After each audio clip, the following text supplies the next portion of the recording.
ఓం శ్రీ మాత్రే నమః. మనం వినాయక చవితి నియమాలలో రెండవది ముఖ్యమైనది పూజా సమయం. పూజా సమయం ఎప్పుడు చేయాలి? మీరు లక్షలు ఖర్చు పెట్టినా, వేలు ఖర్చు పెట్టినా ఖచ్చితంగా పూజా సమయం అనేది చాలా ముఖ్యం. పూజా సమయం బట్టే ఫలితాలు అనేది ఖచ్చితంగా ఉంటాయి కూడా. మనం పూజా సమయం ఉదయం 3 గంటల నుంచి 6 గంటలు లోపల విఘ్నేశ్వరి పూజ పూర్తి అవ్వాలి. ఈ సమయంలో మీరు పూజ అనేది పూర్తి చేసుకుని ఉండాలి. అంటే ఉదయం తెల్లారి 3 గంటలకు లేచి స్నాన ఆది కార్యక్రమాలు ముగించుకొని అక్కడి నుంచి స్వామివారికి పూజ అనేది మీరు చేసుకోవాలి.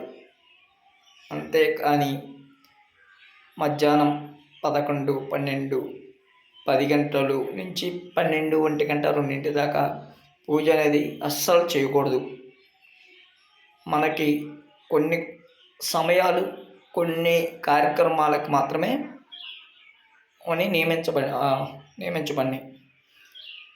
ఉదయం సమయం దైవ పూజకు, మధ్యాహ్న సమయం అపరాలు అనగా చనిపోయిన వారికి శ్రాద్ధ కర్మలు చేసే సమయం మధ్యాహ్న సమయం.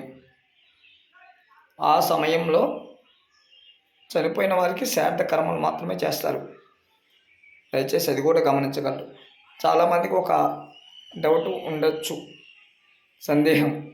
ఆ సందేహం ఏంటంటే, ఉదయం 5 గంటల నుంచి 6 లోపల మీరు పూజ చేయాలంటున్నారు.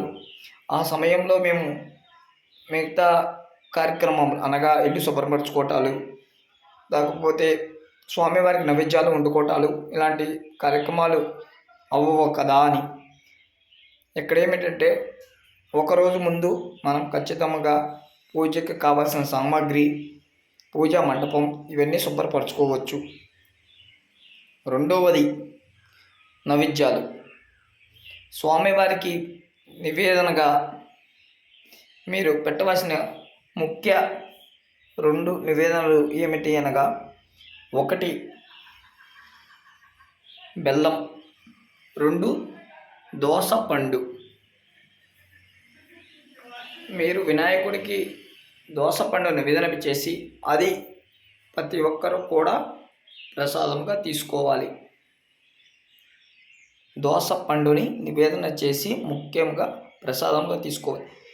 స్వామివారికి మీరు రకరకాల పిండి వంటలు పెట్టాలి అనుకునవచ్చు, కానీ మీరు ఖచ్చితంగా ఈ సమయంలో పూజ ముగించుకోవాలి. ఇదే సమయంలో నివేదన కూడా చేయాలి. అంటే ఈ 2 నివేదన సరిపోతుంది. అంతేగాని రకరకాల పిండి వంటలు చేసుకోవాలి, ఉండ్రాలు చేయాలి, పులిహోర చేయాలి, పరమాన్నం చేయాలి. మహానివేదన అనగా 11 గంటలు నుంచి 11:40 ఈ సమయంలో మీరు రెండవసారి మహానివేదన చేయొచ్చు స్వామివారికి. కానీ పూజా సమయం మాత్రం ఉదయం 5 గంటల నుంచి 6:30 సమయంలోనే పూర్తి చేసుకోవాలి. ఇది బాగా గమనించండి. ఇది అతి ముఖ్యమైన నియమం. ఇది చాలా అతి ముఖ్యమైన నియమం. ఆ సమయంలో మీరు స్వామివారికి ఒక నారికేల అంటే కొబ్బరికాయ, బెల్లం ముక్క, దోసపండు, ఒక దోసకాయ, పండినది దోసకాయ తీసుకుని దానిని స్వామివారికి నివేదన చేసి అది ప్రసాదంగా మీరు తీసుకోండి. ప్రసాదం తీసుకుంటేనే పూజ పూర్తయినట్టు. మీకు ఫస్ట్ మీరు చేసింది అది. ఆ దోసపండు అనేది ప్రసాదంగా తీసుకుని చేయండి. తర్వాత మీరు అనుకున్న పిండి వంటలు, పదార్థాలు వండి ఆ తర్వాత స్వామివారికి నివేదన చేసి మంగళహారతి ఇవ్వండి. శుభం. ఇది 2వ నియమం. 3వ నియమం చెప్తాను.